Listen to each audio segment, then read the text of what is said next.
Don't pull up no chairs, this won't take very long. I'm Charles Renton with my review of AEW Dynamite from the Props Arena in Mike Huntsville, Alabama. Let me know your thoughts on this show in the comments, please. And yes, I'm reviewing this hours earlier than normal because, well, a schedule change this particular weekend caused me to have today and tomorrow also. Yay, I got to watch this show live. Oh boy. Yeah, it was cool to interact with people and live tweet Dynamite, but good goddamn Christ, for a go-home show, this was certainly a 2-hour event that existed. It wasn't even the worst thing in the world. It was just there. Now, granted, they already taped Rampage last week. They're taping Collision now as I speak, and my AEW Revolution predictions will be up sometime after this. So yeah, let's jump into it. About 3,400 tickets distributed according to WrestleTix. Shout out to WrestleTix. Great work there. 10K capacity arena. Okay, so that's not the worst in the world, even if they just use half or maybe 6,000 seats of the particular arena. I mean, I've seen worse, and the crowd tried to be into it, but it still felt small. They gotta market this shit better. So, it is Sting's final Dynamite, and he showed up for the last few minutes. Only to be overshadowed by Ric Flair, who could barely goddamn... Oh, boy. We'll get to that, okay. And bit of a somber moment after Ole Anderson passed away on Monday. News came out, Michael Jones, a.k.a. Virgil, best known for being the right-hand man of Million Dollar Man Ted DiBiase for a couple years and blasting him in the face with the $1 Million Championship belt at the Royal Rumble in 1991. One of the biggest pops of that particular era for WWF. That was impressive. And he also got paid quite a bit of money to be part of the NWO in WCW. He's unfortunately been in bad health for a number of years, and rest in peace, Virgil. He was truly part of a couple great moments of the golden era, the final years of the golden era, and he definitely left his mark. So rest in peace, Virgil. So Hangman TA shows up on crutches. Now, this is obviously a work. It's 100% a work. He basically said it was a work, and I guess he maybe has a personal issue he's going through, maybe not. I don't know. It's a rumor and innuendo or inherendo. He says he won't be able to compete. Here's Swerve and Nana, who swerves when he drives, and he swerves when he drives, and he swerves when he drives. There you go. That's all you're going to get right there.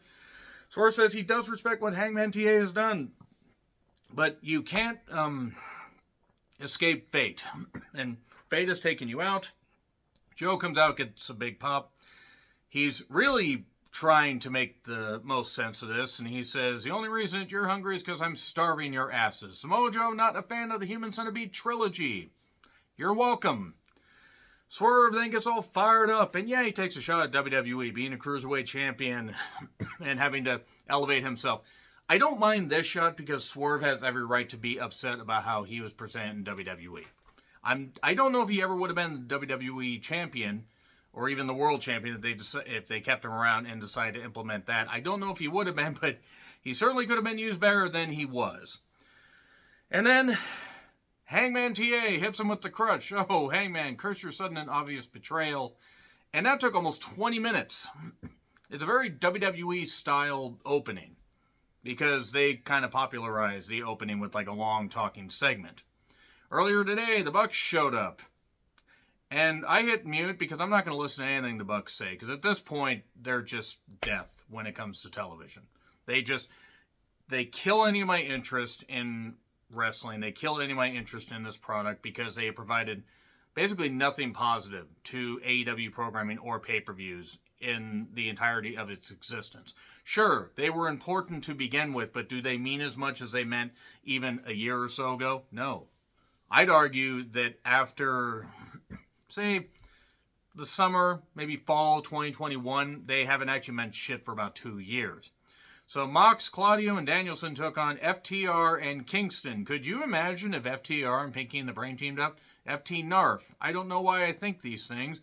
It's a preview of 2 Revolution matches, tag team match, and Intercontinental Championship, Crown Classic, something or other, whatever. So, enough of the headbutts, enough of the diving headbutts. Please stop it. Stop it. Get some help. This wasn't the worst thing in the world, but also they made the referee seem ridiculous. Paul Turner nearly got his ankle broken with how they had a bump and he got all tangled up a little bit earlier on. There were some decent, parts to this match, but it also went a while because they only had 4 goddamn matches announced. They could have put a couple squash matches in, maybe just to talk about the fact that they're not going to have the meep madness match, and it's just going to be an all-star scramble.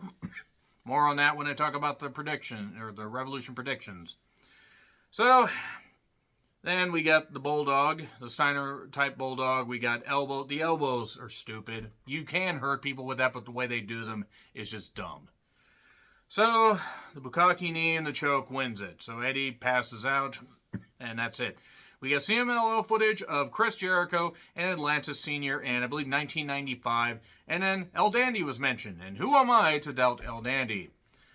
So, yeah, that's nice that they include that little bit of history. They have a working relationship with CMLL. I don't mind that. It's just the fact that Jericho and Atlantis Jr. is just kind of out of nowhere. And I knew that Jericho had worked in Mexico for a while. I believe that's where he met Ultimo Dragon, if I recall correctly. Shivani has Ospreay. Ospreay says stuff. He mentioned losing his luggage. He got it back. Oi, bruv, and whatever. To British people, can you understand what Ospreay's saying? I'm genuinely asking. Here's Callis, Takeshita, and Hobbs. They boo Callis a lot. We get a handshake and tension. This is to hype up Takeshita and Ospreay, which will probably be the most highly athletic match of the card. And then Renee's with Kingston. The Bucks show up, and Kingston looks like he's fed up with just about everything. I'm fed up every time the Bucks even exist on this program. This is all stupid because they're carrying around bats. They could not honestly whip a corpse. A corpse could beat their ass. Nick Wayne, along with Shayna Wayne, who's a very, very nice woman, I do want to say. Yes, she is, of course, beautiful, but she is a very nice woman, and I'm sure she is very thrilled to see her son have so much success. Nick Wayne, tremendous kid, very talented, driven, very nice, also very personable.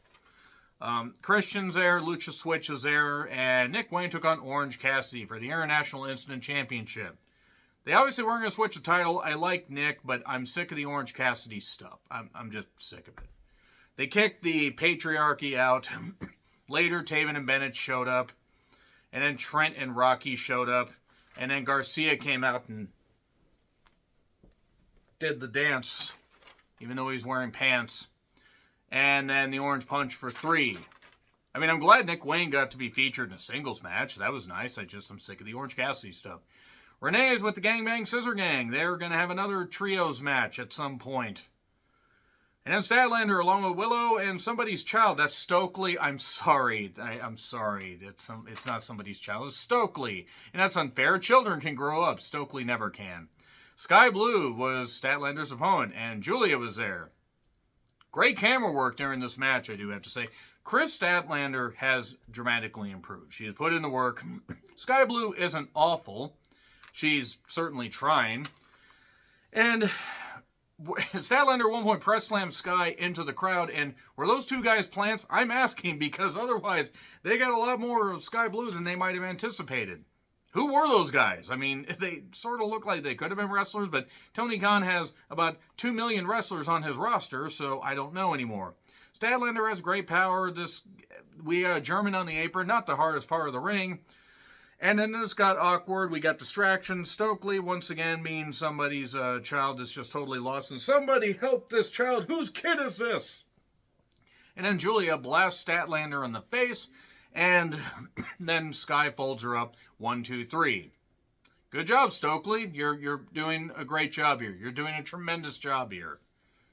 The end game, obviously, is to, I guess, give Statlander more of an edge or have her just pick up Stokely and give him the Big Bang Catastrophe or the Saturday Night Fever or whatever the fuck her goddamn move is called.